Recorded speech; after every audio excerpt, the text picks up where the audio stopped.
what I've got today is the 2019 Aston Martin DBS Superleggera. It is the top of the heap for the Aston Martin lineup, and it is an absolute stunner. Hey, I'm Magic Mike, and I've owned so many exotic cars, and I've lost so much money along the way as I've gotten bored and traded in and out of them. But that stops right now. I'm driving 50 supercars over 50 weeks until I find and ultimately buy the perfect exotic supercar keeper for me.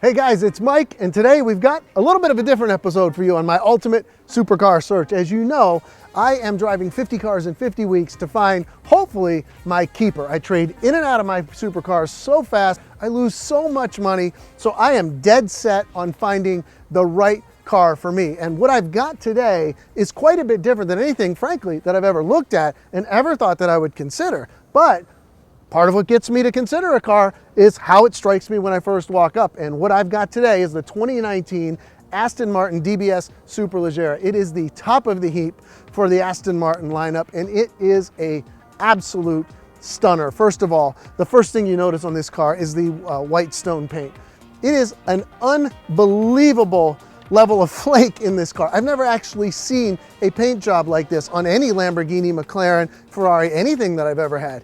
It is a showstopper on color alone, and it's got the gloss carbon exterior pack on the car, so it really sets it off. The roof strake, the roof itself, the carbon fiber mirrors, the front diffuser on the car, the rear spoiler and the rear diffuser, all carbon. Oh, and the hood, carbon fiber hood. Really neat touch on this car. And the performance, it should be off the charts. The car has a whopping 715 horsepower and 664 foot-pounds of torque. That comes from a V12 twin turbo motor. So it should be outrageous, but let's not forget, it is an Aston Martin. It's more of a luxury car. The car weighs about 4,100 pounds, so it's got quite a bit of weight to the car. So we'll see tomorrow how the car actually performs. But the numbers say it really should be great. So, but for me, first consideration is, does the car wow me? Does it stop me in my tracks? Does it make me say, this could actually end up in my garage? And I gotta say, this one does it. It checks that box right away. 21-inch wheels with kind of a stealth finish, carbon ceramic brakes on this car. This one's loaded up, and it's right in the price range with the exotics that I would normally buy. This one runs about $364,000, so you should get an awesome car.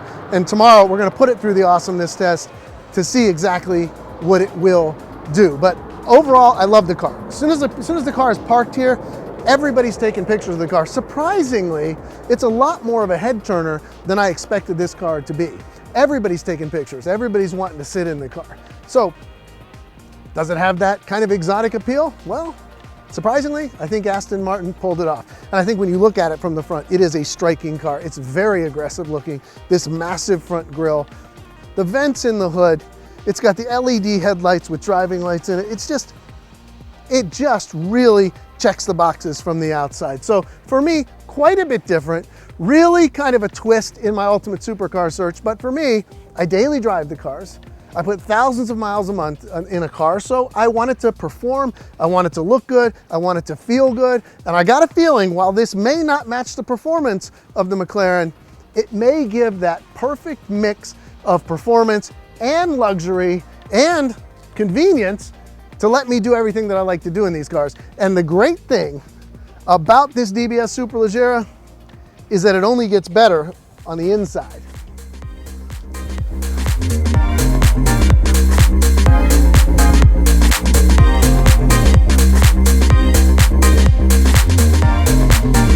Wow, it is amazing inside. This car is actually as cool inside as outside, and that's a rare find in cars. In fact, I think it's actually cooler. I'm blown away by this thing, this seating position, and this again is one of the most important things I look for when I'm considering another car is seating position. How do I feel?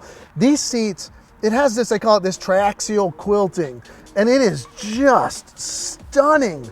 The attention to detail in the car and the embroidered Aston Martin logo wings in the seats, it's stunning and it holds you. So I feel like I'm gonna be really supported driving this car. It's got, they call this contemporary Alcantara, it's the color. It's kind of like a dark-ish blue, as well as the leather in contemporary too. I mean, it's crazy. And it does have the satin silver jewelry pack, which gives you all of this satin silver trim that is just a perfect complement. This car is a freaking knockout. Some really cool novelties. I love this.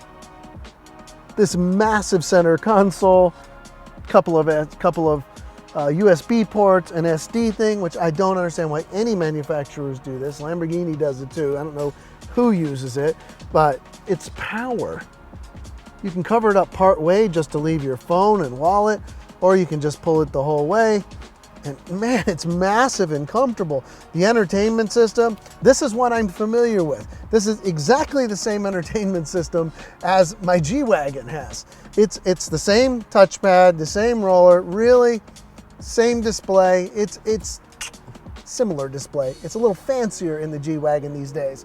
So really, B&O stereo system, the trim is just second to none. Even Alcantara on the headliner. Now, I do find it silly that it does have the rear seats. There just is no room back there at all. It's kind of like getting in the back of a 911 Carrera.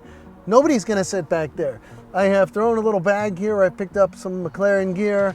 We've got the car cover back here, and that's there because in the trunk, it's full of what comes with Aston Martin luggage to match the car. So in terms of interior styling, yeah, it's through the roof. And I even like that it's got the single gauge. That's cool. It's an automatic transmission, but it's got paddle shifters, and the paddle shifters do stay in place, kind of like the Lamborghini does. McLaren, they turn with you. I'm not really sure what my preference is. I can tell you one thing that I'm really not crazy about, that I know I'm not gonna like driving the car, is that you can't just, in these automatics, you can't just pull the paddle shift and get in gear and go. You can shift as you drive. It's not gonna shift like a dual clutch, but you have to actually press this button, which will drive me nuts to be hitting the drive button all the time to get going. But all in all, very cool, very comfortable.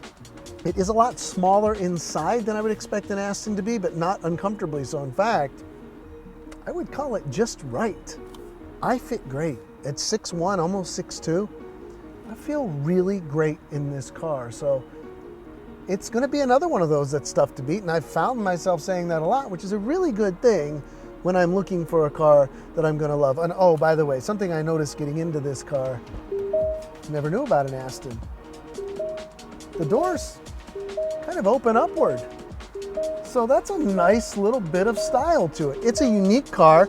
You want to have some unique features. You really want to stand out. And well, this car does it. So be sure tomorrow you tune in and you watch us really put this thing through its paces. I'm going to be looking for performance. I'm going to be looking for handling, and I'm going to be looking for comfort and ability to drive this car every day, because I do drive my cars several thousand miles per month. And I can tell you now, just from sitting, my first impression of the interior, this car is gonna give me all the comfort I need. The challenge is, will it have the performance? So tune in tomorrow, make sure that you like, subscribe, press that little notifications button so you get notice when we put this sucker on the road.